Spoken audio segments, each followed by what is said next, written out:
The last emotion we have is excitement, you know, when we go to a new area. Aren't you glad that life is always different? Aren't you glad for that? You ever see Groundhog Day? The movie came out in 1993. Bill Murray playing Phil Connors, Pittsburgh weatherman, and he went to Puxatawny, Pennsylvania, and he got caught in this time loop where the same day happened over and over again, and he met the same people, same thing happened every day, exactly predictable, it was always the same. And in the movie, Phil Connor tried to commit suicide a couple times, and he'd drive his car off a cliff, and he would wake up in the morning the same day over and over again, and it was just a horrible thing because it was so predictable, everything was known, there were no unknowns, and so his life, the quality of his life went way down because life is meant to be an adventure. If life doesn't change, there is no need for faith. And if life doesn't change, then life becomes boring. Life is exciting because we don't know how it's going to turn out. We have to hold on to the Lord, and He guides us through all of those things. Can you say a big amen? So thank God for the unknowns. It's great in my season of life, different things I've done, and raising my kids at a certain season, and now I'm in a different season and all that. And I just thank God every season is cool. Every season is different. There's something new, and we should be excited about the changes that are always happening in our life because it's an adventure. God has designed life to move that way.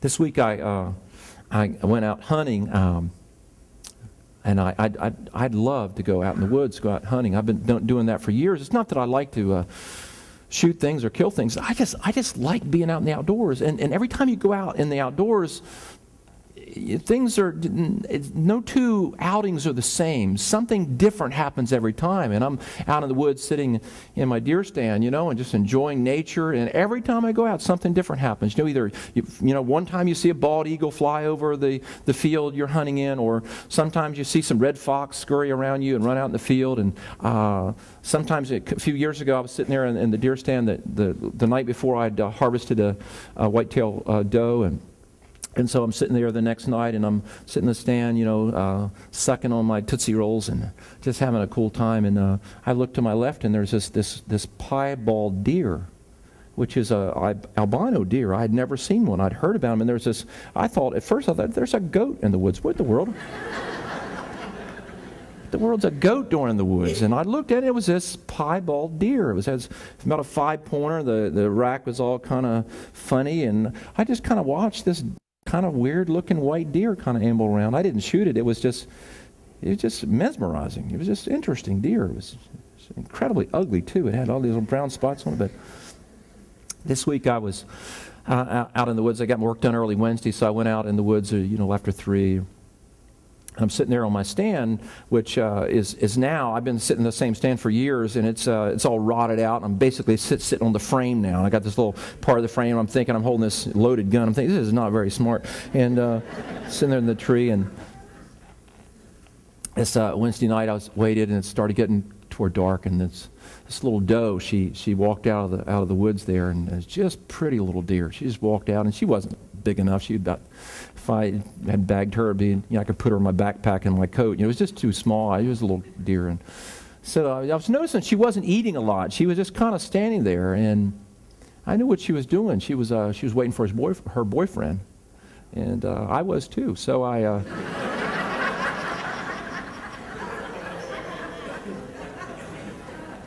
So I kept waiting for him to show up, and she just kept looking around. She kept looking over there, and I thought, hey, he's over there somewhere, and she's waiting for him. And so she walked around a while, and it started getting darker, and she finally got tired of waiting, like a lot of ladies do. And she walked in the woods, and I got my flashlight out, and I walked to the truck. Next night, Thursday night, I went out at 3:30 or so, and getting my little frame stand, not much left of it. I'm sitting there and I'm waiting and just having a good time. Look, there's an oak tree in front of me. It was beautiful gold leaves, and it was just beautiful. It was just beautiful, and there's some corn left in the field, and so I'm sitting there, and it gets toward dark, and out steps another doe. She's much bigger, and I'm thinking, there's some serious venison hamburgers here, maybe, and I looked at her, and I thought, well, I'm going to wait, because there may be a buck that's going to kind of come out. And so I was sitting there watching her. She was real pretty, and then all of a sudden, right before dark, there was this other deer that walked out the woods and stood in the shadow. And I got my binoculars and I looked at the head, and sure enough, there were some white horns up there. And I'm 52 years. I've been hunting a long time. That old heart thing started going, started wheezing. Had to get the old thing to breathe better. I looked, and it's clearly a buck. I know it's a buck. And so I lifted up my gun and looked through the scope, but it was too dark. It was standing in a shadow, and so I could not see, the deer correctly through the scope. And so I, couldn't take a shot. And I kept waiting for this deer to step out into the light where I could, take a shot and harvest the deer and protect the farmer's crops. Is why I was there. And he kept standing there, and I'm like, come on, I want him to come. And the doe's kind of out there, and finally it gets darker and darker, and he didn't walk out there, and finally he just walked back in the woods and climbed out of the stand and got my flashlight and went back to the car. I couldn't go last night because I had a wedding to do here. And Phil Hudson, who is the son of the farmer where I hunt, Phil went and sat in the stand I've been sitting in, sat in the stand that I always hunt in. He went there last night and he killed a late 11-point buck that weighed 170 pounds. Life is uncertain and life is unfair.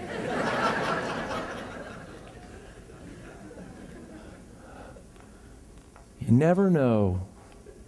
You never know what's going to happen. I thank God life is an adventure.